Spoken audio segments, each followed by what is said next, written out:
এখন গুলিস্তান পার হচ্ছে। গুলিস্তানের এই অবস্থা, সমস্ত বাস গাড়ি ছবির অবস্থা। বাসা বাড়িতে নিচতলা, বাসা বাড়িতে দোকানপাটে পানি ঢুকে গেছে। আপনারা দেখতে পাচ্ছেন, মানে অথই পানি। মানুষের দুর্ভোগের শেষ নেই।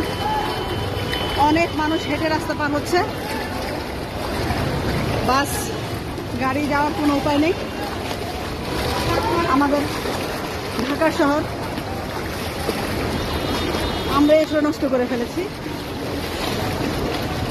নর্দমাগুলো বন্ধ করে দিয়েছি পলিথিনের ময়লা আবর্জনা ফেলে, আর তারই ফল আমাদেরকে আজ ভোগ করতে হচ্ছে। সরকার একার কোনো পদক্ষেপে এই অবস্থা থেকে আমরা নিস্তার পাবো না। প্রতিটি নাগরিককে এখানে সচেতনতার প্রয়োজন আছে এবং তাদেরকে সচেতন হতে হবে। পলিথিনের ব্যবহার রোধ করতে হবে। এই পলিথিনের ব্যবহারের কারণে ড্রেনেজ ব্যবস্থাগুলি বন্ধ হয়ে গেছে। এ থেকে উত্তরণের একমাত্র পথ হচ্ছে পলিথিনের